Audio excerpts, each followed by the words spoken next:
ஹரே கிருஷ்ணா. இப்போது பார்ட் 2ல் டே 4ல் நம்ம கயா க்ஷேத்திரம் வந்திருக்கோம். எப்பா, வாழ்நாளில் மறக்கவே முடியாத ஒரு க்ஷேத்திரங்க. பித்ரு காரியம், ஸ்ரத்தம், இந்த மாதிரி முன்னோர்களுக்கு பிண்டம் படைத்தல், இதுக்கெல்லாம் உலகத்திலேயே சிறந்த ஒரு கோவில் நிச்சயமாக இந்த கயா க்ஷேத்திரம் தாங்க.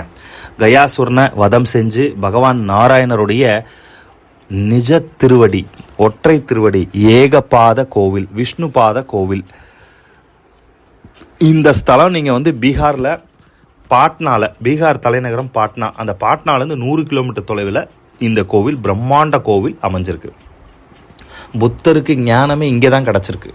அதனால் இங்கேருந்து ஒரு 15 கிலோமீட்டர் தொலைவில் புத்த கயான்னு பக்கத்தில் இருக்குது, அதையும் நம்ம பார்ப்போம்.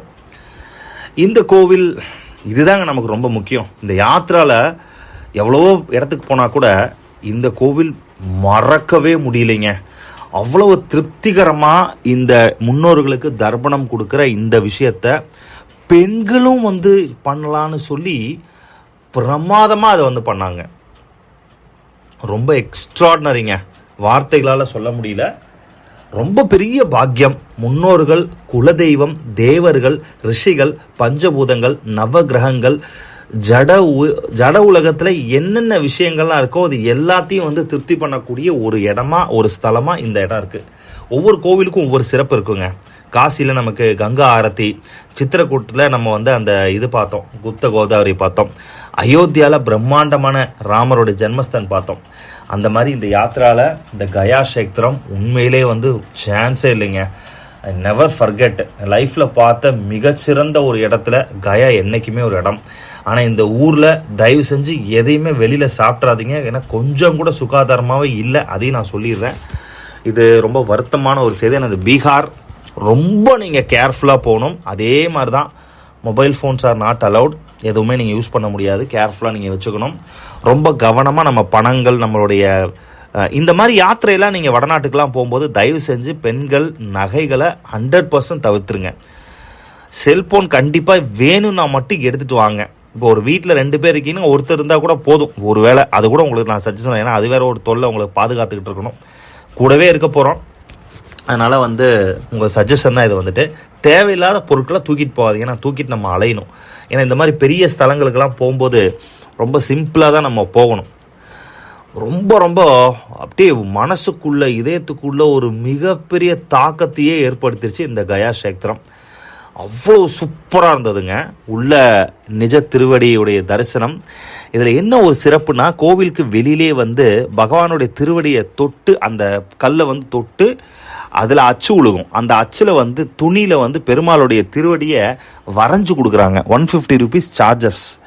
வேணுங்கிறவங்க வாங்கிக்கலாம். ரொம்ப அருமையாக இருந்ததுங்க. மறக்கவே முடியல இந்த ஏகபாத கோவில். அதுவும் இல்லாமல் அவங்க தர்ப்பணம் கொடுத்த விதம், காசு வாங்கினாங்க. எவ்வளோனா 700 rupees வாங்கினாங்க. ஆனால் ரொம்ப ரொம்ப ஒர்த்துங்க. இதாங்க கோவிலுடைய கோபுரம். இப்படி வேற்று கிரகம் மாதிரி இருந்ததுங்க. எங்களால் நம்பவே முடியல.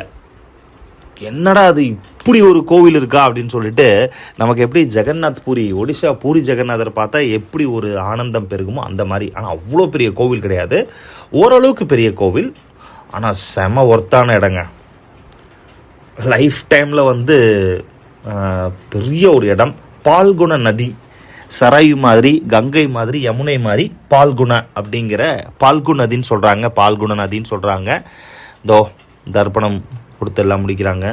ரொம்ப ரொம்ப பழமையான கோவில். இந்த பாருங்க எப்படி பிண்டம் உழுகுது பாருங்க. விஷ்ணுடைய ஏக பாதத்துடைய தரிசனம். இங்கே தாங்க உட்காந்து கொடுக்கணும். பெண்கள், ஆண்கள், தம்பதியர்களாக நீங்கள் கொடுக்கலாம். இந்த கோவிலில் அலவுடு. எல்லா கோவிலையும் அலோவ் பண்ண மாட்டாங்க. ஆனால் இது பித்ருக்களுக்கான கோவில், முன்னோர்களுக்கான கோவில். அதாவது முன்னோர்களாக இருக்கிறவங்க, மோட்சம் அடைகிறவங்க. ஏன்னா இது மோட்சபுரி இல்லையா? இந்த ஊர் கயா அப்படிங்கிறது ஒரு மோட்சஸ்தலம். இங்கே 100% மோட்சம் உறுதின்னு சொல்கிறாங்க. அப்படிப்பட்ட ஒரு இடம் இது. ஸ்தல விருட்சம், இந்த பிரம்மாண்ட ஆலமரம். கோவில் பாருங்கள், வேறு லெவலில் இருக்குங்க. அவ்வளோ சூப்பராக இருந்ததுங்க பார்க்குறக்கேவும். நல்லா இது பண்ணியிருந்தாங்க.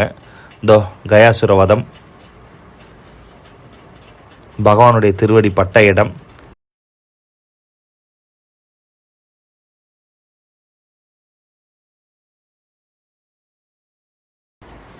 நீங்கள் நல்லா திருப்திகரமாக நீங்கள் சேவிக்கலாம். இதுதான் அந்த பிண்டம். இது வந்து கோவிலுக்கு பக்கத்துலேயே இந்த மரம் இருக்குது. அப்படியே கொஞ்சம் தூரம் நடந்து போனால் அந்த பிரம்மாண்டமான நதி பக்கத்துலேயே தான் இருக்குது. நடந்தே போயிடலாம், ரொம்ப கிட்ட தான். இந்த நதியுடைய தரிசனம் பாருங்கள், பால்குணம் நதியோட தரிசனம். எப்பா அது என்ன கடல் மாதிரி இருக்குங்க. நான் கூட நம்ம ஊர் மாதிரி இருக்குன்னு நினச்சா நம்பவே முடியல. அங்கே பாருங்களேன் எவ்வளோ பிரம்மாண்டமாக இருக்குண்ணே. நல்லா அற்புதமாக, எதிரில் ஒரு குட்டி மலை வேறு, குட்டி குன்று மாதிரி இருக்குது. நல்ல தண்ணி, பயங்கர ஆழம், பயங்கர ஃபோர்ஸு. ரொம்ப கேர்ஃபுல்லாக குளிக்கணும் நீங்கள் வந்துட்டு, ஏன்னா பயங்கரமாக வழுக்க ஆரம்பிச்சிருச்சு. அதனால் நீங்கள் கவனமாக போய் இந்த மாதிரி நின்று எப்படி குழுவாக நிற்கிறாங்க பாருங்கள், அந்த மாதிரி நின்று அந்த கட்டையெல்லாம் தாண்டாமல் அங்கேயே நின்று குளிச்சுட்டு வந்துடணும்.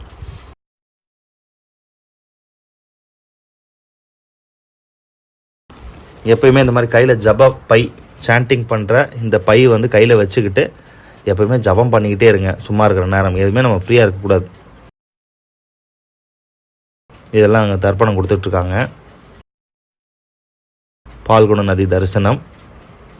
கயா சேத்திரத்துக்கு அப்படி பின்னாடியே இந்த இடம் இருக்குது. அங்கே ஒரு ஜெகநாதர் கோவில். ஏன்னா பக்கத்து ஸ்டேட்லேயே ஒடிஷா வந்துட்டு இது வந்து புத்த கயா. கயாவிலேருந்து 15 கிலோமீட்டர் தொலைவில் வந்தோம்னா இங்கே வந்து ராமருக்கும் ஜெகநாதருக்கும் கோவில். ஆஹா, ஜெய் ஜெகநாத் பலதேவ் சுபத்ர மகாராணி கி ஜெய். அருமையான காட்சி. பகவான் ஜெகநாதர் பக்கத்தில் ஒடிஷா ஸ்டேட்டை சேர்ந்தவர். அயோத்தியாவில் இருக்கிற ராமர், சீதை, லக்ஷ்மண், ஹனுமான். அருமையான காட்சி. பகவான் ஜெகநாதர் த லார்ட் ஆஃப் த யூனிவர்ஸ். நல்லா நாங்கள் அங்கேயும் நல்லா கீர்த்தனம் பண்ணோம். நல்லா நடனம் ஆடி பாடி ஜெகநாதரை மகிழ்வித்து ராமகிருஷ்ண பஜனை நல்லா ஈடுபட்டு ரொம்ப மகிழ்ச்சியாக இருந்தது. ஜெகநாதருடைய தரிசனம் பாருங்களேன். யாரெல்லாம் பூரி ஜெகநாதர் இருக்கணும் ஆசைப்படுறீங்க, இப்போவே வேண்டிக்கோங்க. ஜெகநாதர் முன்னாடியே இருக்கார். ஜெகநாதர்கிட்ட கேட்டிங்கன்னா நிச்சயமாக ஒரு வாய்ப்பு கொடுப்பார். எல்லாம் ஜெகநாதருடைய கிருபை. வாழ்க்கையில் மறக்க முடியாத ஒரு ரூபம், பகவானுடைய ரூபம், ஜெகநாதர் ரூபம்.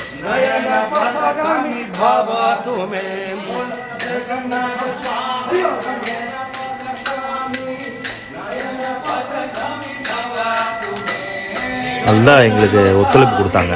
வந்த இந்த பஸ்ஸில் வந்த பயணிகள் வந்து எல்லாருமே ரொம்ப நல்ல ஒரு சப்போர்ட்டிவாக. ஏன்னா யாரும் வெளியில் எதுவும் சாப்பிடலை, முடிஞ்ச அளவுக்கு அவாய்ட் பண்ணிட்டாங்க. ஏன்னா உடலுடைய ஆரோக்கியம் ரொம்ப முக்கியம். ஏன்னா ஒரு கிட்டத்தட்ட ஒரு 10 நாள் பயணம். 4 நாள் வந்து ட்ரெயினில் போயிடுது, போகிறதுக்கு 2 நாள், வர்றதுக்கு 2 நாள் ரயில் பயணத்தில் போனதுனால மீதி இருக்கிற 6 நாள் வந்து இந்த சேத்திரங்களுக்கெல்லாம் நாங்கள் வந்து பயன்படுத்திக்கிட்டோம். இவ்வளோ தான் பிளான், பெரிய பிளான்லாம் இல்லை. நைமிஷாரண்யத்தில் ஒரு நைட் ஸ்டே, சித்திரக்கூட்டில் ஒரு நைட் ஸ்டே, அயோத்தியாவில் ஒரு நைட் ஸ்டே, வாரணாசியில் ஒரு நைட் ஸ்டே, அதுக்கப்புறம் வந்து கயாவில் ஒரு நைட் ஸ்டே. அந்த மாதிரி ஒவ்வொரு சேத்திரத்துலேயும் ஒவ்வொரு நாள் வந்து நாங்கள் வந்து தங்கிக்கிட்டோம். தங்குறது எல்லாமே கல்யாண மண்டபம் தான், மோஸ்ட்லி கல்யாண மண்டபம். சில பேர் வந்து ரூம் கேட்டாங்க, ரூம் வேணுங்கிறவங்க முன்னாடியே சொன்னனால அவங்களுக்கு மட்டும் செப்பரேட்டாக வந்து ரூம் வந்து அரேஞ்ச் பண்ணி கொடுத்தாங்க. ரொம்ப ஒர்த்தான ஒரு ட்ரிப் இது வந்துட்டு. லைஃப் டைமிங்கில் ஒரு அருமையான ஒரு யாத்திரை. ஏன்னா ரொம்ப ஆன்மீகமயமாக, பக்தி மயமாக நம்ம போகணும். நம்ம சுற்றுலா மாதிரி போகக்கூடாது. நாங்கள் கோவிலை தவிர, முக்கியமான புராண ஸ்தலங்கள் தவிர வேறு எந்த ஒரு இடத்துக்கும் போகலை. வெறும் இது வந்து முழுக்க இது பக்தி மயமான ஒரு யாத்திரை. அதனால் டைம் வேஸ்ட் பண்ணுறோம் நாங்கள் எங்கேயும் போயிட்டு. அதனால் வெறும் கோவில், ஆச்சாரியர்கள், நமக்கு ஆழ்வார்கள், கோஸ்வாமிகள், ஆச்சாரியர்கள், வைஷ்ணவ பக்தர்கள், பெரிய பக்தர்கள் என்ன ரெக்கமெண்ட் பண்ணியிருக்காங்களோ அங்கே மட்டும்தான் போனோம். ஆக்சுவலாக வந்துட்டு ரொம்ப நல்லா இருந்தது. அதனால் இந்த யாத்திரை மிகப்பெரிய ஒரு வெற்றி. இது புத்தகயா கோவிலுக்கு வாசல்லே தான் இந்த ஜெகநாதர் கோவில் இருக்குது. நிறைய பேருக்கு தெரியாது, மிஸ் பண்ணிடுவாங்க. அதனால தான் இந்த ஜெகநாதர் கோவிலை ஸ்பெசிஃபிக்காக நான் காமிக்கிறேன். புத்தகயா கோவில் வந்து 2000 ஆண்டுகள் பழமையான கோவில். மகாபோதி மகாவிகார கோவில். இந்த கோவில் தான் புத்த பிஷ்டு ஒருத்தர் போகிறார் பாருங்க. உள்ளுக்குள்ளே வந்து செல்ஃபோன்லாம் எடுத்துகிட்டு போகக்கூடாது, வெளியிலேருந்தே நம்ம காமிக்கிறோம். இதுதான் அந்த கோவிலுடைய பிரம்மாண்ட கோபுரம். அந்த கோபுரம் பாருங்கள் எவ்வளோ பெருசு பாருங்கள். புத்தருடைய காட்சி.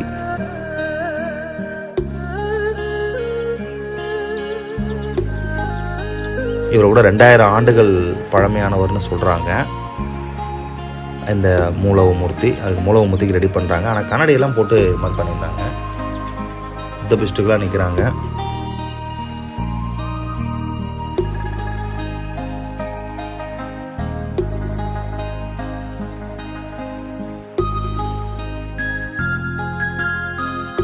எல்லாம் சைலண்ட்டாக அமைதியாக உட்காந்துக்கிறாங்க. வெளிநாட்டிலேருந்து வரவங்கலாம் நம்மள மாதிரியே ஜபம் பண்ணுறது இதெல்லாம் பண்ணுறாங்க. ஆனால் என்ன, அவங்க எதையுமே ஃபாலோ பண்ண மாட்டாங்க, வெறும் அமைதியாக இருக்கிறது தான் அவங்க கான்செப்டு. போதி மரம், இந்த போதி மரம் பல நூற்றாண்டுகளை கடந்து அப்படியே பட்டு போய் திருப்பி வருமாமா. அந்த மாதிரி 4-5 முறை போயிருக்குன்னு நினைக்கிறேன். அந்த மாதிரி தான் இந்த மரம். இதிலேருந்து ஒரு பார்ட்டை எடுத்துகிட்டு தான் போய் அசோக சக்கரவர்த்தி நினைக்கிறேன், எனக்கு எக்ஸாக்டாக தெரியல, ஸ்ரீலங்காவில் போய் திருப்பி வச்சு அதை அங்கேருந்து அந்த மாதிரி வச்சுருக்காங்க. இந்த புத்த பிஸ்டுகள்லாம் இங்கேயே அப்படியே படுத்து தூங்கிக்கிறாங்க, இங்கேயே ஸ்டே பண்ணி இங்கே இருக்க. நமக்கு எப்படி விருந்தாவன் மாயாப்பூரில் எப்படி இருக்கோ அந்த மாதிரி இந்த புத்த பிஸ்டுகளுக்கு இது ஒரு இடம்.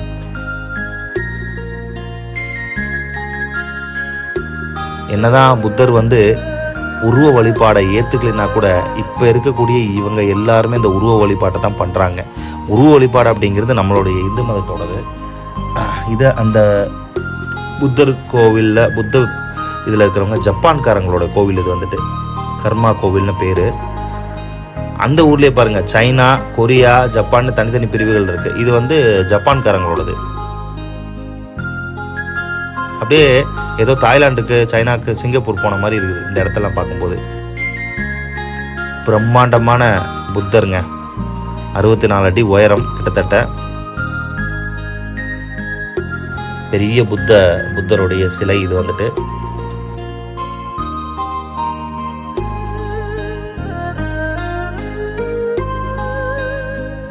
எல்லாரும் வராங்க, தரிசனம் பண்ணிட்டு போகிறாங்க.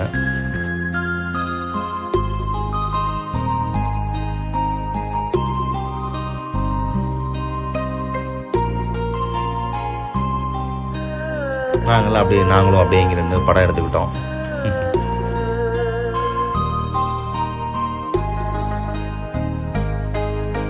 இது இன்னொரு பிரிவை சேர்ந்தவங்களுடைய கோவில்.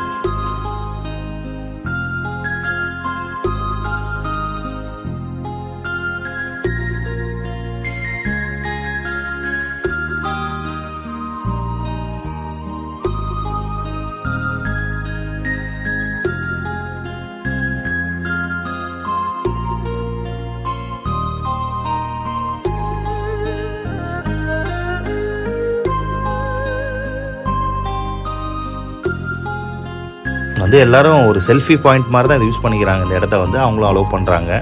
இது புதுசாக கட்டிக்கிட்டு இருக்காங்க, கொஞ்சம் ரெனோவேட் பண்ணுறாங்கன்னு நினைக்கிறேன் இந்த இடத்த. இது மெயின் ரோட்லேயே புத்தகாயிலேருந்து ஒரு 2 கிலோமீட்டர் தொலைவில் இந்த இடம் அமைஞ்சிருக்கு.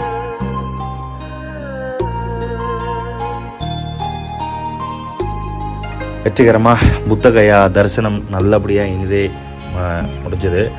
அதே மாதிரி விஷ்ணு கயாவும் நல்லபடியாக தரிசித்தோம். ஸோ விஷ்ணு கயா பார்க்கறதுக்காக தான் மெயினாக போகிறோம். புத்த கயா பக்கத்தில் இருக்கிறனால போகிறோம், இல்லைன்னா நமக்கு அங்கே ஒன்றும் வேலை இல்லை போகிறதுக்கு. புராண காலத்து கோவில் தான், பழைய காலத்து கோவில். வெற்றிகரமாக கயா சேத்திரம் முடிஞ்சு இறுதி சேத்திரமாக வாரணாசி, பனாரஸ் என்கின்ற காசி யாத்திரை, கங்கையுடைய தரிசனம், கங்கா ஆரத்தி. இந்த இடத்துல தான் தங்கியிருந்தோம், KBD இங்கே தான் தங்கியிருந்தோம். ஆனால் ரொம்ப நீங்கள் ஜாக்கிரதையாக இருக்கணும் காசியில். ஏன்னா தொலைஞ்சு போகிறதுக்கு, மிஸ் ஆகிறதுக்கு ஏகப்பட்ட வாய்ப்பு இருக்குது. நம்மளை மிஸ்கைட் பண்ணுறதுக்கு ஏகப்பட்ட ஏஜென்ட்ஸ் தயாராக இருக்காங்க. நீங்கள் ரொம்ப கவனமாக இருக்கணும், ரொம்ப கவனமாக இருக்கணும். இது முதல்ல கங்கையில் போய் ஸ்நானம் பண்ணுறதுக்கான காலை திட்டம். காலையில் எந்திரிச்ச உடனே எல்லாருமே மணிகர்ணிகா காட் பக்கத்தில் ஆமாம், அங்கே தான் குளிக்கிறதுக்கு போனோம். எக்ஸாக்டாக மணிகர்ணிகா கிடையாது, அஸ்வமேதா காட்டில் தான் நாங்கள் போயிட்டு குளித்தோம். இப்போ அங்கே தான் போயிட்டுருக்கோம். போட்டுக்கு தனியாக நம்ம பே பண்ணணும். உங்களுக்கு கமெண்ட்ரி பாக்ஸில் மேபி உங்களுக்கு தேவைப்பட்டதுன்னா சொல்லுங்கள், எவ்வளோ செலவாச்சு, எவ்வளோ ஒரு ஆட்களுக்கு ஆகும் அப்படிங்கிறத விலாவரியாக சொல்கிறோம். ஒரு ஆளுக்கு ஒரு 15,000 20,000 இருந்தால் தான் உங்களால் இந்த ட்ரிப்பை, இந்த யாத்திராவை 15,000 20,000 கண்டிப்பாக செலவாகும். அது இருந்தால் தான் உங்களால் யாத்திரை வெற்றிகரமாக முடிக்க முடியும். அதே மாதிரி ஏசி ட்ரெயின் இல்லாமல் நீங்கள் போகாதீங்க. ஃப்ளைட், எல்லாருனாலையும் ஃப்ளைட்டு போக முடியாது. ஃப்ளைட்டில் போயிட்டீங்கன்னா இன்னொன்று சௌரியம் தான். பட் ட்ரெயினில் போகிறீங்க அப்படின்னா 2 டயர் ஏசி ஃபஸ்ட்டு ப்ரிஃபரன்ஸ் கொடுங்க. ஒருவேளை அது முடியலன்னா 3 டயரில் போங்க. ஸோ இது நம்ம காசி விஸ்வநாதர் கோவிலுக்கு பக்கத்துலேயே தான் ஸ்டே பண்ணியிருந்தோம். விஸ்வநாதர் கோவில் பக்கத்தில் விஸ்வநாதர் கோவில், விசாலாட்சி கோவில், அன்னபூர்ணி கோவில், காலபைரவர் கோவில், அப்புறம் 5வது ரொம்ப முக்கியமாக பிந்து மாதவர் ஆலயம். 5 கோவில் ரொம்ப முக்கியமான ஒரு கோவிலாக கருதப்படுது காசியில். இந்த பிந்து மாதவர் தான் காசி சேத்திரத்தை உருவாக்குனவர். இந்த சேத்திரம் அவ்வளவு நேர்த்தியாக இருந்தனால, ரொம்ப பிடிச்சனால ஈஸ்வரன் சிவபெருமான் மாதவர்கிட்ட இந்த இடத்த வாங்கிக்கிறார். பிடிச்சி போய் அவருக்கு வாங்கிருச்சு. எப்படி? பத்ரிநாத் கேதார்நாத்தோடைய அதே மாதிரி தான். கேதார்நாத் முதல் சிவன் இடம் கிடையாது. சிவபெருமான் முதல்ல சிவன் பார்வதி இருந்த இடம் பத்ரிநாத் தான். கிருஷ்ணர் பத்ரிநாத்தை எப்படி சொல்லுது, ட்ரிக் பண்ணி தந்திரமாக அந்த இடத்த வாங்கிக்கிறார் பிடிச்சி போய். அதே மாதிரி சிவபெருமானது அந்த இடத்த வாங்கிட்டு வேணுங்கிறத அவர் எடுத்துக்கிட்டு மீதி பாதியை பிந்து மாதவருக்கு திருப்பி கொடுக்குறது பெரிய ஒரு திருவிழாவாக நடக்கும். வந்துட்டோங்க, அஸ்வமேதை காட்டுக்கு வந்துட்டோம். இந்த காட்டில் தான் நாங்கள் குளிக்கிறோம். 2வது இங்கேயும் தர்ப்பணம் கொடுக்குற விஷயமும் இருக்குது. எல்லா சேத்திரம், நைமிஷாரண்யம், அயோத்தியா, காசி. ஆனால் கயாவில் பண்ண மாதிரி சான்ஸே இல்லைங்க. எந்த இடத்துலையுமே நான் பார்க்கல. ரொம்ப சூப்பராக இருந்தது கண்டிப்பாக கயான்னு தான் நான் சொல்லுவேன். அதனால் நீங்கள் மற்ற இடத்துல பண்ணினா கூட கயாவில் மிஸ் பண்ணிடாதீங்க. கயா ஒரு லைஃப் டைம் அல்டிமேட்டான பிளேஸு. அதுக்காக மற்ற இடம் சாதாரண சொல்ல வரல. இல்லை, நான் இந்த தர்ப்பணம் பிண்டம் கொடுக்கறதுக்கு நான் சொல்கிறேன். இங்கே கங்கையில் குளித்தது ரொம்ப அருமையான ஒரு எக்ஸ்பீரியன்ஸை கொடுத்தது இந்த காசி சேத்திரத்தில். அதே மாதிரி மறக்கவே முடியாது, கடைசியாக கிளைமேக்ஸில் வரும் இந்த கங்கா ஆரத்தி மிஸ் பண்ணிடக்கூடாது நீங்கள். அது நீங்கள் ஈவினிங் 6:45 ஸ்டார்ட் பண்ணுறாங்க. 6 மணிக்கெலாம் நீங்கள் அங்கே இருக்கணும். மன்மஹால் காட் இதுக்கு பக்கத்தில் நாங்கள் குளிக்கிறோம். அஸ்வமேத காட் நாங்கள் அங்கே இறங்கணும். இங்கே தான் போட்டில் ஏறுறோம். ஸோ சேஃப்டி ப்ரிகாஷனோட தான் அவங்க கொடுக்குறாங்க. ஸோ போட்டில் ஏறி இப்போ தான் உட்காந்துருக்கோம். நல்லா பெரிய போட்டாகவே எடுத்துட்டோம் ஒரு போட்டை. ஏன்னா நாங்கள் ஒரு கைடு ஹையர் பண்ணிட்டனால, அந்த கைடு என்ன ஒரு ஸ்பெஷலுங்கன்னா அவரும் தமிழ் பேசுவார். அதனால் எங்களுக்கு யாருக்கும் லாங்குவேஜ் பிரச்சனை இல்லை. எந்த ஒரு டிரான்சாக்ஷனும் பேசஞ்சர்ஸ்க்கு கிடையாது. எல்லாமே கைட் பார்த்துப்பார். He will take care of. அதனால தான் நம்ம பே பண்ணுறோம். அதனால் இதெல்லாம் நீங்கள் தெரிஞ்சுக்க வேண்டிய விஷயம். நீங்கள் தனிப்பட்ட முறையில் போகிறத தவிர்த்துருங்க. பொதுவாக வடநாட்டுக்கெல்லாம் போகும்போது கைடோட துணையோடு போகிறது பெஸ்ட்டு. இல்லை நீங்கள் அடல்ட்ஸாக பசங்க 4 பேர் போகிறீங்க அப்படின்னா தட்ஸ் டிஃப்ரெண்ட். பட் ஃபேமிலியோட, லேடிஸோட, குழந்தைங்களோட, வயசானவங்களோட போகும்போது கைடு எடுக்காமல் இவர் தான் எங்கள் கைடு. இந்த தாடி வச்சுருக்காரு பார்த்தீங்களா, அவர் தான் கைடு. ரொம்ப நல்லா அரேஞ்ச் பண்ணியிருந்தார். எஸ்பெஷலி சாப்பாடு ரொம்ப நல்லா பண்ணியிருந்தார். ரவி சார் தான் ஃபோட்டோகிராஃபர். இந்த செல்ஃபி கொடுத்துட்டுருக்காரு பாருங்கள், அவர் தான் இந்த அருமையான வீடியோகிராஃபிக் வேலை பண்ணது. வாழ்த்துக்கள், பாராட்டுக்கள். ஸோ ராமருடைய கிருப்பை உங்களுக்கு கிடைக்கட்டும் பிரபு. ரொம்ப ரிஸ்க் எடுத்து எல்லாம் பண்ணார். ஒரு அருமையான ஒரு டிஎஸ்எல்ஆர் கேமரா கொண்டு வந்திருந்தார். ஐ திங்க் கெனான் கேமரான்னு நினைக்கிறேன். நல்லா அதனால தெரிஞ்சுது. மணிகர்ணிகா காட்டை நம்ம கிராஸ் பண்ணுறோம். பக்கத்தில் காசி விஸ்வநாதர் கோவில், மணிகர்ணிகா காட்டு இஸ் மோஸ்ட் இம்பார்ட்டன்ட் காட் எல்லாத்துலேயும் உங்களுக்கு. அதுக்கு பக்கத்தில் தான் ஆரத்தியும் நடக்கும் உங்களுக்கு. அங்கே தான் அந்த இறந்தவங்களுடைய அந்த சரீரம்லாம் எரியிற காட்சி, அதெல்லாம் வேறு லெவல் எக்ஸ்பீரியன்ஸுங்க. அதெல்லாம் பயங்கரமாக இருந்தது. அதெல்லாம் இந்தியாவில் இருக்கக்கூடிய சிவாலயங்களில் பிரதான சிவாலயம் இதுதான். சிவபெருமானுக்கு இந்தியா ஃபுல்லாக லட்சக்கணக்கில் கோவில் இருந்தால் கூட இந்த கோவிலுக்கு நிகரான கோவில் எதுவும் இல்லைன்னு சொல்லுவாங்க. நம்ம தமிழ்நாட்டில் சிதம்பரம் கோவில் எப்படியோ, திருவாரூர் கோவில் எப்படியோ, தஞ்சாவூர் கோவில் எப்படியோ, அந்த மாதிரி வடநாட்டில் காசி சேத்திரம் ரொம்ப முக்கியமாக கருதப்படுது. இமாலயத்தில் கேதார்நாத் எப்படி, நம்ம தமிழ்நாட்டில் இவ்வளோ கோவில்கள் இருந்தாலும் இந்த காசி சேத்திரம் ரொம்ப ரொம்ப பிரசித்தி பெற்றது. மோக்ஷபுரி 7 மோக்ஷபுரிகள் இருக்குது. அதில் காசியும் ஒன்று. மோக்ஷபுரியில் அயோத்தியா, மதுரா, காஞ்சி, காசி, உஜ்ஜயினி, ஹரித்வார் மற்றும் துவாரகை. இந்த 7 சேத்திரங்கள் தான் புராணங்களில் சொல்லப்பட்ட இடங்கள். தச அஸ்வமேத் காட், இதை தான் நான் தப்பாக சொல்கிறேன். அஸ்வமேத தச அஸ்வமேத். இந்த மோக்ஷபுரிகள் 7 இருக்குது. அதில் நம்ம தமிழ்நாட்டில் இருக்கிற ஒரு காஞ்சிபுரம் ஒரு மோக்ஷபுரி. மற்றது எல்லாமே வடநாட்டில் தான் இருக்குது. அயோத்தியா, நம்ம இப்போ 2 மோக்ஷபுரி போனோம். ஒன்று அயோத்தியா, இன்னொன்று காசி. இந்த 2 சேத்திரமும் ரொம்ப இம்பார்ட்டண்ட்டு. அப்போ என்ன கயா சொன்னீங்க? ஆமாங்க, கயா மென்ஷன் பண்ணினா கூட கயா இந்த 7 சேத்திரத்துக்கு நிகரான சேத்திரம்னு சொல்லலாம். அவ்வளோ சக்தி வாய்ந்தது. அதே சமயத்தில் ஜெகநாத் புரி, இது எல்லாமே ரொம்ப இம்பார்ட்டண்ட்டான பிளேஸ். இந்த ஸ்தலங்களுக்கெல்லாம் ஒவ்வொரு சிறப்பு அம்சங்கள் இருக்குது. இப்போ இந்த அழகான எல்லாத்தையும் நம்ம வந்து தரிசனம் பண்ணிக்கிட்டே போகிறோம். பார்க்குறக்கே எவ்வளோ அழகாக இருக்குது பாருங்கள். ஏன்னா மழை காலத்துலேயோ இல்லை எக்ஸ்ட்ரீம் வெயில் காலத்துலேயோ நாங்கள் போகல. இதுதான் உங்களுக்கு நான் மீண்டும் மீண்டும் சொல்கிறேன், வெதர் ரொம்ப முக்கியம். ஏன்னா நமக்கு எக்ஸ்ட்ரீமாக மழை வந்துருச்சுன்னா நீங்கள் என்ன பண்ணுவீங்க? ஒன்றுமே பண்ண முடியாது. அதனால் வந்து நம்ம அதை தான் ரொம்ப பார்த்து நம்ம வந்து பண்ணிக்கணும். அப்போ எந்த சீதோஷம் நல்லது? மே மாதம் கண்டிப்பாக போக முடியாது. மே மாதம்லாம் போனீங்கன்னா வெயில். அதே சமயத்தில் ஜூலை ஆகஸ்ட்டில் எக்ஸ்ட்ரீமாக மழை இருக்குமாம்மா. இது அப் டு யூ. உங்களுக்கு ராமருடைய கடாட்சமும் சிவபெருமானுடைய கடாட்சமும் இருக்கணும் ஃபஸ்ட்டு. அப்போ தான் உங்களால் இந்த இடத்துக்குலாம் போக முடியும். ராமர் கூப்பிடணும் அயோத்தியாவுக்கு நம்மளை வந்துட்டு, ஈசன் கூப்பிடணும் காசிக்கு நம்மளை. அது ரொம்ப அருமையாக இருந்தது. வெதர் வந்து எங்களுக்கு வந்து ரொம்ப சப்போர்ட்டிவாக இருந்தது.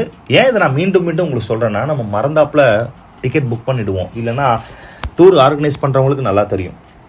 அதனால தான் எக்ஸ்பர்ட்ஸோடு எப்பயுமே நம்ம போகணும். நம்ம தனிப்பட்ட முறையில் போகிறத தவிர்த்தரணும். இப்படி போனால் உங்களுக்கு நல்லது. ஏன்னா காசு அதிகமானாலும் நீங்கள் நிம்மதியாக சேவிச்சுட்டு வரலாம். அதனால் கட்டாயப்படுத்தலை. ஆனால் இப்படி நீங்கள் பண்ணால் உங்களுக்கு வந்து யாத்திரை மறக்க முடியாத அளவுக்கு சிறப்பாக இருக்கும், பாதுகாப்பானதாக இருக்கும். பயப்படாமல் நீங்கள் போயிட்டு வரலாம்.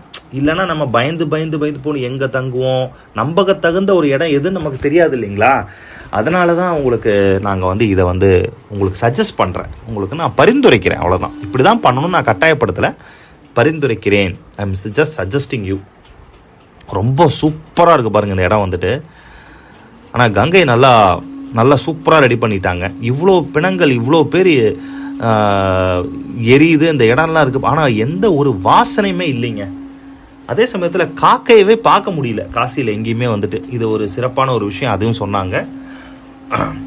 அதனால் விஸ்வநாதருடைய ஆலயம் உள்ளுக்குள்ளே ஃபோன் எடுத்துகிட்டு போக முடியாது. இப்போ இந்த கங்கையில் ஸ்நானம் பண்ணி முடிச்சுட்டு பித்ரு தர்ப்பணம் இந்த பிண்டமெல்லாம் முடிச்சுட்டு அதுக்கப்புறம் தான் வந்து விஸ்வநாதர் கோவில், விசாலாட்சி அம்மன் கோவில், அன்னபூர்ணி கோவில், பத்ரி நாராயணர், சத்யநாராயணர் கோவில் இதெல்லாம் இருக்குது, உள்ளுக்குள்ளே இருக்குது. இதெல்லாம் தரிசனம் பண்ணிவிட்டு அதுக்கப்புறம் வந்து பிந்து மாதவர் ஆலயம், அப்புறம் கங்கா ஆரத்தி. இதோட முடிஞ்சிருச்சு ஆக்சுவலாக வந்துட்டு. இதை தான் நம்ம பிளான், ஸ்கெடியூல். இதுதான் முக்கியமான. பார்க்கணுன்னா நீங்கள் ஒரு வாரம் ஆனாலும் பார்த்துக்கிட்டே இருக்கலாம். பட் நம்ம வந்து மிக்சடாக எத்தனை இடம் போகிறோம் இல்லைங்களா? இப்போ நம்ம வந்து வெறும் வாரணாசி மட்டும் இல்லை வெறும் கயா மட்டும் வெறும் அயோத்தி மட்டும் வந்தோம் அப்படின்னா நம்ம தனியாக எக்ஸ்ப்ளோர் பண்ணலாம். இது வந்து ஒரு குழுவாக இத்தனை பிளேஸையும் நம்ம பார்க்குறோம். அதனால் ரொம்ப இம்பார்ட்டண்ட்டான பிளேஸ் எது அதை தான் நம்ம பார்க்கணும். ஸோ கங்கையில் குளிக்கிற ஒரு பாக்கியம். ஆனால் இந்த மாதிரி யாருமே மிஸ்டேக் பண்ணாதீங்க. ஒருத்தர் சோப்பு போட்டு குளிக்கிறாரு, கண்டிப்பாக இது மிகப்பெரிய ஒரு அஃபென்ஸ். நம்ம சோப்பு போட்டு குளிக்கக்கூடாது இந்த மாதிரி புனிதமான இடத்துல. சோப்பு அது பிளாஸ்டிக் அப்புறம் போடுவாங்க. அதனால் கைடும் சத்தம் போட்டார். ஸோ தயவு செஞ்சு யாரும் சோப்பு போட்டு குளிக்கக்கூடாது. வீட்டில் சோப்பு போட்டு குளிங்க. இந்த மாதிரி ஆற்றுல நீங்கள் குளிக்கும்போது வெறும் இதாக தான் நீங்கள் வந்து குளிக்கணும். ஸோ ரொம்ப சேஃபஸ்ட்டாக நல்லா இருந்தது.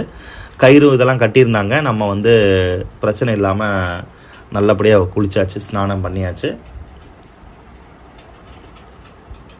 அதனால் வர்ற எல்லாரும் உங்களுக்கு நல்ல ஒத்துழைப்பு கொடுக்கக்கூடிய ஆட்களாக நீங்கள் செலக்ட் பண்ணி கூட்டிகிட்டு போங்க. இல்லைனா அது உங்களுக்கே பிரச்சனையாக முடியும். ஒருத்தவங்களுடைய நிஜ முகம், நிஜ சொரூபம் தெரியணும் அப்படின்னா இந்த மாதிரி புனிதமான ஸ்தலங்களுக்கு கூட்டிகிட்டு போங்க. ஜெகநாத் புரி, அயோத்தியா, வாரணாசி, கயா, விருந்தாவன், துவாரகா இந்த மாதிரி இடத்துக்கு நீங்கள் கூப்பிட்டு போனீங்கன்னா கடவுள் அவங்க யாருன்னு அப்படின்னு கிளியராக காமிச்சிருவாங்க. நம்ம தமிழ் பேர் பாருங்கண்ணே, காசியில் வந்துட்டு சிவசிவன் அழகாக எழுதியிருக்காங்க. ரொம்ப பார்க்குறக்கே அருமையாக இருக்குது. என்னடா திடீர்னு தமிழ்நாட்டில் எங்கே இந்த மாதிரி தண்ணி இருக்குது? எங்கே இந்த மாதிரி ஆற்றுல தண்ணி ஓடிட்டுருக்கோம்? மணலில் இருக்கும், லாரியில் ஓடிட்டுருக்கோம். ஆற்றுல தண்ணி தான் ஓடணும், ஆனால் லாரி ஓடிட்டுருக்கு. இதுதான் ரொம்ப ஒரு வருத்தமான ஒரு செய்தி. ஏதோ தாமிரபரணி ஆறு மட்டும் ஓடிக்கிட்டுருக்கு. காவேரி, வைகை, நொய்யல் இதெல்லாம் எங்கே போச்சுன்னு தெரியல. வருத்தத்துக்கு கூட ஒரு செய்தி. என்ன பண்ணுறது, நம்மலாம் அப்படி ஆயிடுச்சு. ஆனால் இந்த மாதிரி வடநாட்டுக்கெல்லாம் வரும்போது இந்த ஊர் வந்து கண்டிப்பாக சுகாதாரமாக இருக்குமா? தமிழ்நாடு மாதிரி கண்டிப்பாக இருக்காதுங்க. ஆனால் இறைவன் அவதரிச்சிருக்காரு, ராமரா, கிருஷ்ணரா, இந்த மாதிரி பெரிய பெரிய இடங்களுக்கு வரும்போது நம்ம இதெல்லாம் பார்த்து சந்தோஷப்பட்டுக்கலாம். ஆனால் வந்து பாதுகாப்பான ஒரு ஊரான கண்டிப்பாக பாதுகாப்பெல்லாம் கிடையாது. நீங்கள் யாரையும் நம்ப முடியாது. அங்கெல்லாம் வந்துட்டு சேஃப் கிடையாது. நம்ம தான் ரொம்ப கேர்ஃபுல்லாக இருந்துக்கணும். அதனால தான் இந்த மாதிரி நகைகள் இதெல்லாம் எதுவும் எடுத்துகிட்டு போகாதீங்கன்னு சொல்லி உங்களுக்கு வந்து சஜஸ்ட் பண்ணுறோம். மீண்டும் உங்களுக்கு சொல்கிறது அதுதான்.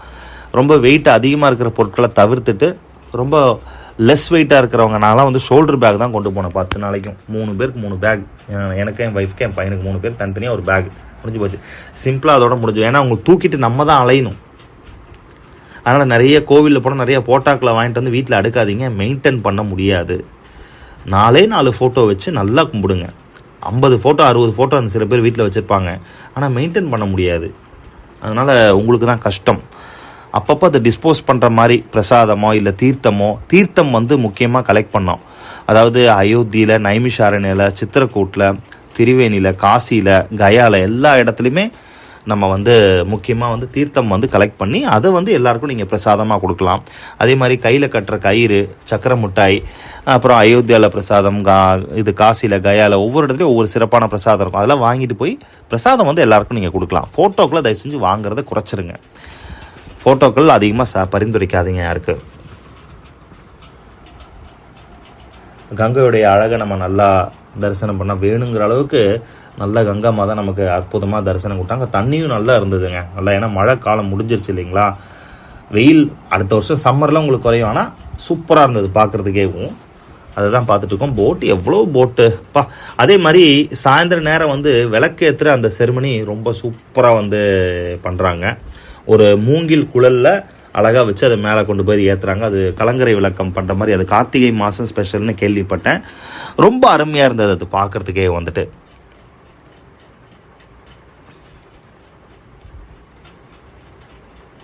வெற்றிகரமாக குளித்து முடித்தாச்சு.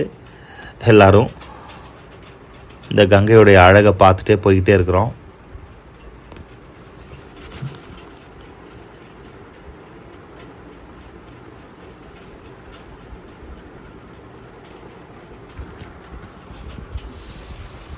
நிறைய பேருக்கு இப்போ நீங்கள் வீடியோ பார்க்குற உங்களுக்கு கூட வாழ்க்கையில் இது ஒரு பெரிய லட்சியமாக இருக்கலாம், இந்த மாதிரி சேக்தரங்கள்லாம் லைஃப்பில் போகணுன்னு. முதல்ல இப்படி வீடியோவாக பாருங்கள், ராமர்கிட்ட நல்லா வேண்டுங்க, நல்ல ஜபம் பண்ணுங்க, நல்ல பக்தி மார்க்கத்தில் ஈடுபடுங்க. அவரே உங்களை கூப்பிடுவார். இந்த மாதிரி நீச்சல் அடிக்கிறாங்க பார்த்தீங்களா, இதெல்லாம் வந்து நீங்கள் நல்லா எக்ஸ்ட்ரீமாக நீச்சல் தெரிஞ்ச நபராக இருந்தால் மட்டும் முயற்சி பண்ணுங்கள். அதர்வைஸ் தயவு செஞ்சு இதை பண்ணாதீங்க, நாட் ரெக்கமெண்டட். ஏன்னா தெரியாத ஊரில் போய் அது எவ்வளோ ஆழமான தண்ணி, அது எவ்வளோ டேஞ்சரஸ் ஆனது அப்படிங்கிறது நாம் வந்து சொல்லி தான் தெரியணும். இல்லை, அதெல்லாம் நீங்கள் பாதுகாப்புக்கு வந்து ரொம்ப முக்கியத்துவம் கொடுக்கணும். பாதுகாப்பு ரொம்ப முக்கியம். ஏன்னா நம்ம இருக்கணும் இல்லையா ஃபஸ்ட். அதுக்கு கைட் நிறைய எக்ஸ்ப்ளனேஷன் கொடுத்துட்டு வந்தார். நான் சொன்ன நிறைய விஷயங்கள் அவர் நிறையா சொன்னார். இப்போ நானும் நிறைய விஷயங்கள் கலெக்ட் பண்ணேன். ஒரு ஊருக்கு போனோம் அப்படின்னா ஃபஸ்ட்டு அந்த ஊருடைய வரலாறு என்ன, அது என்ன, அந்த ஊருடைய சிறப்பம்சம் என்ன, அந்த ஊரில் நம்ம என்ன பண்ணணும், எது பண்ணக்கூடாது, எல்லாமே முதல்ல தெரிஞ்சு வச்சுட்டு அதுக்கப்புறம் தான் நம்ம அந்த ஊருக்கு போகிறதுக்கு தகுதி வாய்ந்த நபராகிறோம். அது ரொம்ப முக்கியமான ஒரு விஷயம். இப்போ நம்ம ரிட்டன் போயிட்டுருக்கோம், ரூமுக்கு வந்து ரிட்டன் போயிட்டுருக்கோம். எதுக்காக? குளிச்சாச்சு, போய் ரெஃப்ரெஷ்மெண்ட்லாம் முடிஞ்சு போய் ட்ரெஸ் சேஞ்ச் பண்ணிவிட்டு காலையில் நம்ம சாப்பிட போகிறோம்.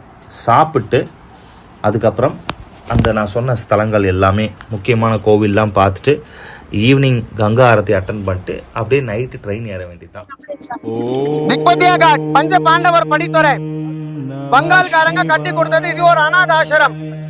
எப்படி நம்மளுக்கு வந்து அநாதைங்களுக்கு இடம் கிடைக்குது இல்ல எங்க, பிருந்தாவனத்துல, அதே மாதிரி நம்ம காசிக்கு வந்திருக்கிறோம். காசில வந்து யாத்திரா பண்றதுக்காக வந்திருக்கிறோம், வேண்டி வரக்கூடாது. நிறைய பேர் எதுக்காக வராங்க? எனக்கு சாவு வந்துச்சுனாக்கா காசிலே தான் வரணும். ஏன்னா டைரக்டா நான் வந்து சொர்க்கத்துல போவேன். ரொம்ப புண்ணியம் காசில செத்தா. நான் கூட சொல்றேன், எனக்கு சாவு வந்தா காசில வரணும். ஏமா நீங்க காசில காலை வச்சிருக்கீங்க, நீங்க தானா வைக்கல. இத சிவன் நினைச்சாதான் நீங்க இங்க காலை வைக்க முடியும். இல்லைன்னா உலகத்திலேயே எத்தனையோ கோடீஸ்வரவங்க இருக்கிறாங்க, நிறைய செலவு பண்றதுக்கு ரெடியா இருக்கிறாங்க. ஆனாலும் காசில காலை வைக்க முடியல. ஏன்? அவரோட உறுதி இல்ல.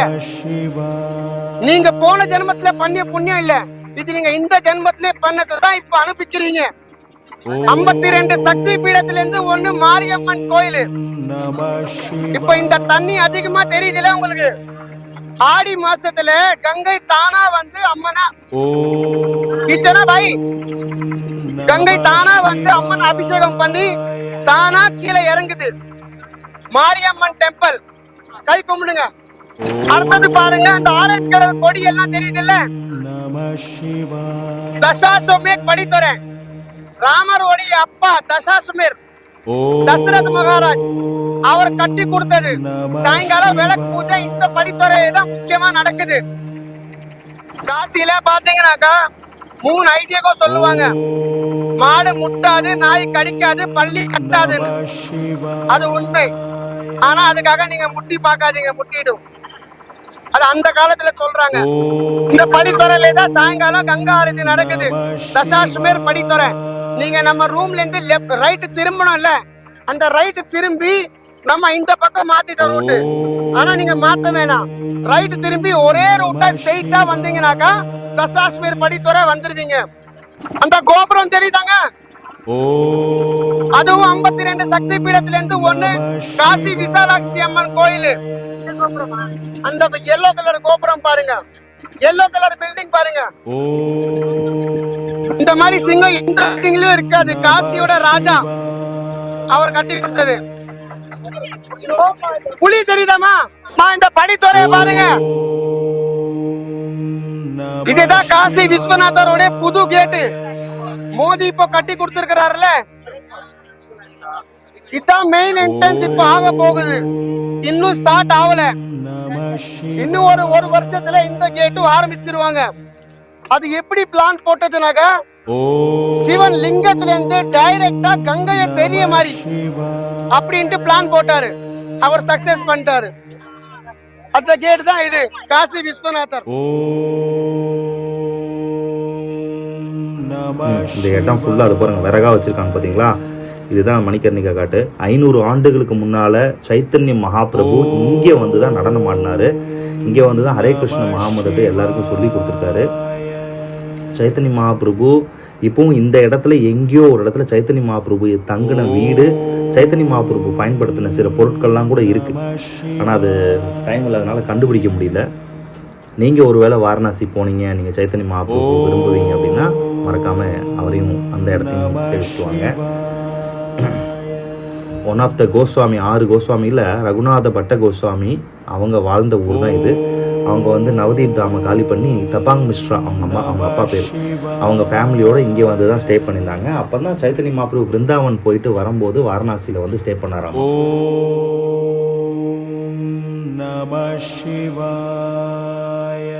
இந்த மோஸ்ட் ஃபேமஸ் காட் மணிகர்ணிகா காட்டு இதுதான்.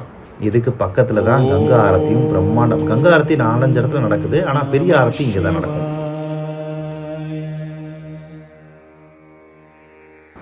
அதை தாண்டி வந்துட்டோம். எக்ஸாக்டா இது கிடையாது, இது மணிகர்ணிகா காட்டு. இன்னும் தள்ளி நடக்கும். அது வந்துட்டு அப்படியே அந்த பக்கம் போகுது பாருங்க, மணிகர்ணிகா மயானம். அங்க கூட்டமா இருக்கும், நம்ம பார்க்கும்போது. அந்த கோயில் ஒண்ணு சாஞ்சிருக்குது பாருங்க, அதுதான் ஒரிஜினல் மணிகர்ணிகா மயானத்தோட கோயில். அது ஏன் சாஞ்சிருக்குனாக்க, வந்துட்டு மோட்சம் அடையறவங்களுக்கு பார்வதி அம்மனோட கால் தோடு விழுந்துருச்சுங்க. வருவாங்க பாருங்க, அவங்களுக்கு வந்து விழுந்ததுக்கு அப்புறம் சிவன் கிட்ட அவங்க போய் சொன்னாங்க, கால் தோடு வந்து கங்கையில விழுந்துருச்சு, இது எப்படியாவது நீங்களா தேடி கொடுக்கணும். நாமத்தை சொல்லி தான் எல்லாரும். சிவன் என்ன செஞ்சாரு, இந்த புணத்தெல்லாம் எரிக்கிறாருல, அவங்கள இந்த போட்டுக்காரங்கள அவரே வந்து அந்த தோடு வந்து தேட சொன்னாரு. ஆனா கங்கை என்ன சாதாரணமான விஷயமா தேடுறது யாராலையும் முடியல. அதனால பார்வதி அம்மன் வந்து சிவனையும் சிராபம் கொடுத்தது. எப்படி என் காது தோடு கிடைக்கலன்னா நான் என் மனசு எரியுதுல, அதே மாதிரி நீ இருக்கிற இடம், நீ இருக்கிற எப்போ சாஞ்சுக்கிட்டு தான் இருக்கும். ரெண்டாவது, நீ இருக்கிற இடம் 24 மணி நேரம் எரிஞ்சுக்கிட்டே இருக்கும். அதனால இந்த மணிகர்ணிகா மயானத்துல 24 மணி நேரம் போன வந்துட்டுனே இருக்கும், எரிஞ்சுக்கிட்டே இருக்கும், எப்பவுமே சாந்த ஆகாது. அதனாலதான் சொல்றாங்க. ரெண்டாவது, காசியில போன வந்து எரிஞ்சதுனாக்கா டைரக்டா முக்தி கிடைக்குது. எல்லாமே தீர்த்தமெல்லாம் கலெக்ட் பண்ணுறோம். ஸோ மணிகர்ணிகா காட்டை ரொம்ப கிட்டத்திலே நம்ம பார்க்கறதுக்கு ஒரு பாக்கியம். ஸோ ஒருத்தருடைய சரீரத்தை கொண்டு வந்திருக்காங்க பாருங்கள், அவர் மோட்சம் அடைகிறாரு. வாய்ப்பு கிடைக்கும் கண்டிப்பாக. வந்து ஒருத்தங்க வந்து வாழ்க்கையில் எந்த அளவுக்கு அவங்க ஆன்மீக வாழ்க்கை வாழ்ந்திருக்காங்களோ அதுக்கேற்ற பலன் நிச்சயமாக வந்து அவங்களுக்கு கிடைக்கும். ஏன்னா இந்த மாதிரி புனித ஸ்தலங்களில் வந்து இறக்கிறதுக்கும் பெரிய பாக்கியம் இருக்கும். அது ஒவ்வொரு ஜீவாத்மாவுக்கு தனிப்பட்ட பலன் வந்து இறைவனால் வந்து நிச்சயமாக கொடுக்கப்படுது. அதுதான் உண்மை. வாரணாசியில் ரொம்ப அருமையாக நம்ம கங்காவுடைய தரிசனத்தை வெற்றிகரமாக பெற்றோம். சித்திரக்கூடம், அதாவது முதல்ல திரிவேணி சங்கமம் தான் நமக்கு வந்து டைம் கம்மியாக போயிடுச்சு, அதனால் அது வீடியோ சரியாக ஃபுல்லாக எடுக்க முடியல. திரிவேணி சங்கமம் முடிச்சுட்டு இப்போ பாருங்கள், திரிவேணி சங்கமம் பார்த்துட்டு அதுக்கப்புறம் சித்திரக்கூடம், அதுக்கப்புறம் அயோத்தியா, கயா, வாரணாசி. இந்த வாரணாசியில் காசி விஸ்வநாதர் ஆலயத்துக்கு போகிற வழி. ஓம் நம சிவாய.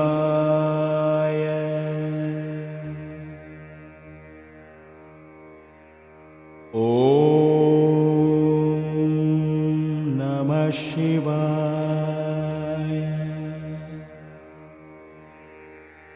ஓம் நம சிவாய.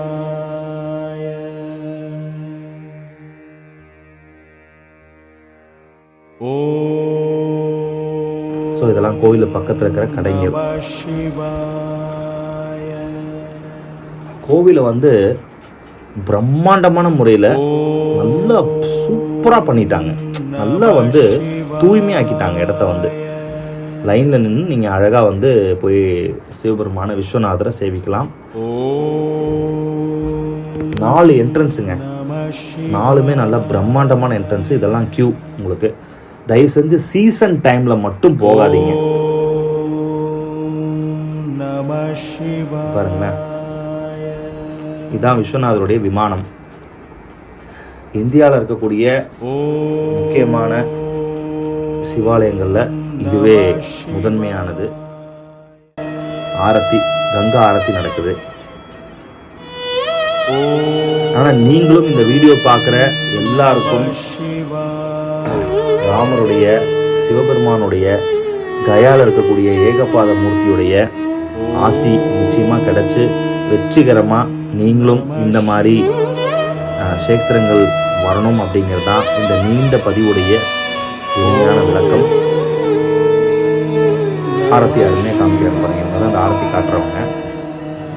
மொத்தம் 7 பேர் 7 ஆரத்தி காட்டுவாங்கன்னு நினைக்கிறேன். 7 மோட்ச புரிகள் மாதிரி. ரொம்ப பயங்கரமான ஒரு அனுபவம் அதெல்லாம் வந்துட்டு. ஸோ நான் சொன்ன 5 கோவில் ஞாபகத்தில் வச்சுக்கோங்க. காசி விஸ்வநாதர் கோவில்லையேவும் அன்னபூர்ணி இருப்பாங்க. வெளியில் வந்து விஷாலாட்சி கோவில். விஷாலாட்சி கோவில் ரொம்ப இம்பார்ட்டண்ட்டான ஒரு கோவிலாக கருதப்படுது. அதுக்கப்புறம் காலபைரவர் கோவில் ரொம்ப ரொம்ப இம்பார்ட்டண்ட். பிந்து மாதவர் கோவில் ரொம்ப ரொம்ப ரொம்ப ரொம்ப இம்பார்ட்டண்ட்டான கோவில். இதை முக்கியமாக இதெல்லாம் நீங்கள் வந்து சேவிச்சிங்கன்னா காசியுடைய பிந்து மாதவரை தரிசனம் பண்ணாமல் காசியுடைய யாத்திரை வந்து முழுமையடையாது. ஸோ வெற்றிகரமாக நாம் தரிசனம் நல்லபடியாக முடிச்சிட்டோம். ஏதோ எங்களால் முடிஞ்ச ஒரு சின்ன ஒரு கைங்கரியம். பார்க்குற எல்லாருக்கும் இந்த சேத்திரங்களை பற்றி ஒரு சின்ன விளக்கம் உரை. இந்த சேத்திரத்தை அழகாக படம் பிடிச்சி இவ்வளவு கடின உழைப்பை வந்து ரவி பிரபு கொடுத்துருக்காரு. ரொம்ப நல்ல ஒரு கைங்கரியம், சிறப்பான கைங்கரியம். இதை வந்து நாம் உலகத்துக்கு எடுத்து கொடுக்கணும். நம்ம நாட்டுடைய பெருமையான இடங்கள் இதெல்லாம் வந்துட்டு இவ்வளோ அருமையாக அது காமிக்கிறாங்க பாருங்களேன். கூட்டம் பாருங்கள். இதில் என்ன அப்படின்னு கேட்டிங்கன்னா, இந்த போட்டில் உட்காந்து பார்க்கணுன்னா 200 ரூபா ஒரு ஆளுக்கு டிக்கெட் வாங்கிடுவாங்க. அதனால் நம்ம காசு இருக்கிறவங்க உட்காந்து பார்ப்பாங்க, இல்லைன்னா சில பேர் நின்றுட்டு அப்படி கூட பார்ப்பாங்க. இவங்க வந்து இதுக்கே பயங்கர ப்ராக்டிஸ் வேணும், இல்லைன்னா சும்மா எல்லாம் பண்ணுறது ஒரே மாதிரி யூனிஃபார்மாக பண்ணுவாங்க. ஸோ காசியில் ரொம்ப முக்கியமாக கருதப்படுறது இந்த கங்கா ஆரத்தி தான். எல்லா தேவர்களும் திருப்தி அடைகிறாங்க நம்ம இந்த கங்கா ஆரத்தி பண்ணும்போது.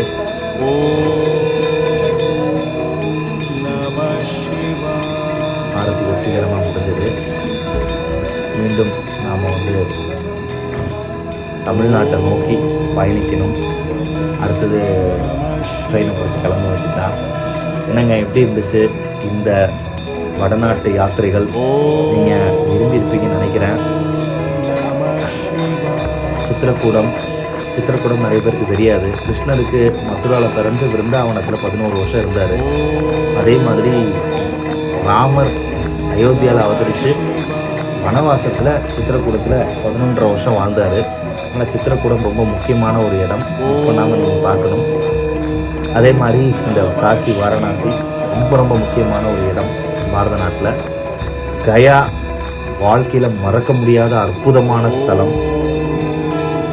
நைமிஷாரண்யம், இது எல்லாமே வந்து தவிர்க்க முடியாத இடமா போச்சு. எல்லாமே அவ்வளோ சூப்பராக இருந்தது. இது ஒரு அன்ஃபர்கட்டபிள் எக்ஸ்பீரியன்ஸ்னு சொல்லலாம் நம்ம வாழ்க்கையில். உங்களுடைய கருத்துக்களை மறக்காமல் இந்த கமெண்ட்ரி பாக்ஸில் எழுதுங்க. இதை மற்றவங்களுக்கு தெரியப்படுத்துங்க. நீங்களும் இந்த புனித சேத்திரங்களுக்கு கண்டிப்பாக ஒரு நாள் போயிட்டு வருவீங்க. இது வரைக்கும் போகாமல் இருந்தீங்கன்னா, ஒருவேளை போயிருந்தா கூட மீண்டும் உங்களுக்கு வாய்ப்பு கிடைக்கும். நம்ம மூலிமா யாருக்காவது ஒரு உதவி பண்ணி யாரையாவது ஒரு முறை கூட போக வைக்கிறதுக்கு முயற்சி பண்ணுங்கள். ஒருவேளை நீங்கள் போயிருந்தீங்க அப்படின்னா யாருக்காவது போக முடியாதவங்களுக்கு உதவி பண்ணுங்கள். சின்ன ஒரு கைங்கரியம், இறைவன் உங்களை மறக்கவே மாட்டார். ஸோ அதெல்லாம் ரொம்ப முக்கியமான ஒரு விஷயமாக கருதப்படுது. இவ்வளோ அருமையாக இருக்கு பாருங்க பார்த்துருக்கேன்.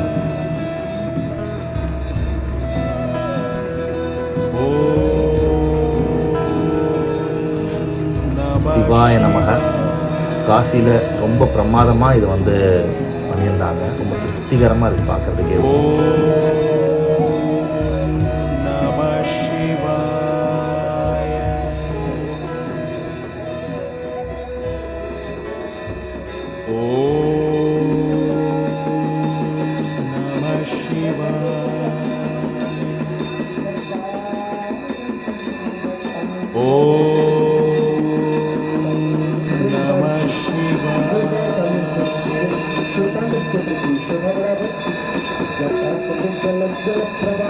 கை எவ்வளோ வலிக்கும் தெரியுங்களா? ரொம்ப கஷ்டம். சும்மா எல்லாருமாலையும் பண்ண முடியாது. பிராப்தம் சுற்றுத்தி இருக்கணும் இந்த மாதிரி ஒரு இடத்துல வந்து பண்ணுறதுக்கு. பூரியிலெல்லாம் பார்த்தீங்கன்னா ஜெகநாதரை போய் ஆளுங்க மாட்டாங்க, ஜெகநாதருக்கு சேவை பண்ணுறாங்க. அதெல்லாம் சாதாரண விஷயமா சொல்லுங்கள்.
ஹரே கிருஷ்ணா. நம்ம இவ்வளவு நேரம் இவ்வளவு அற்புதமான சேத்திரங்கள் அயோத்தியா, வாரணாசி, கயா, சித்திரக்கூடம், நைமிஷாரண்யம், திருவேணி எல்லாத்தையும் பற்றி பார்த்தோம்.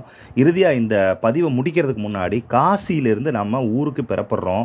இந்த கங்கா ஆரத்தி பார்த்துட்டு இதை விட முக்கியமான ஒரு விஷயம், காசியை ஆளக்கூடிய சேனாதிபதியான பைரவரை நீங்கள் தரிசிக்காமல் போகக்கூடாது. ரொம்ப இம்பார்ட்டண்ட்டான ஒரு க்ஷேத்திரம். 5000 வருஷங்களுக்கும் பழமையான கோவில். ஆனால் அந்த கோவில் இப்போ இருக்கக்கூடிய கட்டடங்கள் வந்து 17ஆம் நூற்றாண்டில் தான் இறுதியாக புனரமைப்பு பண்ணியிருக்காங்க. ஆனால் ரொம்ப சக்தி வாய்ந்தவராக இந்த பைரவர் கருதப்படுறாரு. காசியில் 8 திக்கிலும் அஷ்டதிக்கு பைரவர்களாக மொத்தம் 8 பேர் இருக்காங்களாமா. ஆனால் முக்கியமாக கருதப்படுறது இந்த ஒரு பைரவர் கோவில் தான். மணிக்கர்ணிகா காட்டிலேருந்து ஒரு 1 or 2 கிலோமீட்டர்ஸ் தான் வரும்னு நினைக்கிறேன். ரொம்ப முக்கியமான ஒரு சன்னதி. இந்த விஷாலாட்சி அம்மன் கோவில் எவ்வளோ முக்கியமோ, அன்னபூர்ணி கோவில் எவ்வளோ முக்கியமோ, இந்த பைரவர் கோவிலும் ரொம்ப முக்கியம். எல்லாத்தையும் விட ரொம்ப முக்கியம் இந்த அங்கேருந்து பைரவர் கோவிலேருந்து கரெக்டாக 3/4 கிலோமீட்டரில் இருக்கக்கூடிய பிந்து மாதவர். இந்த காசியை உருவாக்குன பிந்து மாதவர் அவ்வளோ இம்பார்ட்டண்ட்டான ஒரு கோவில். ஸோ இவங்களெல்லாம் நீங்கள் தரிசிக்கணும். இந்த பைரவர் கோயிலை மிஸ் பண்ணாமல் நீங்கள் தரிசனம் பண்ணிட்டு போகணுங்கிறதான் இந்த பதிவுடைய நோக்கம். பிரம்மாவுடைய அந்த 5வது தலையை சிவபெருமான் ஒரு வாட்டி வெட்டிடுவார் இல்லையா, அதனால் பைரவருக்கும் ஒரு கட்டத்தில் வந்துட்டு தோஷம் ஏற்பட்டுரும். அந்த தோஷம் வந்து காசியில் வந்து அவர் அங்கே தான் வந்து சரியாச்சமா. அதுக்கப்புறம் தான் அவர் சேனாதிபதி ஆகிறார். இது மாதிரி பல அற்புதமான விஷயங்கள்லாம் இருக்குது. அதனால் வாரணாசி நீங்கள் போனீங்க அப்படின்னா இந்த மாதிரி முக்கியமான அம்சங்கள் எல்லாத்தையும் தரிசனம் பண்ணிவிட்டு நீங்கள் வரணும் அப்படிங்கிறது தான் பதிவு. தேங்க்ஸ் ஃபார் வாட்சிங்.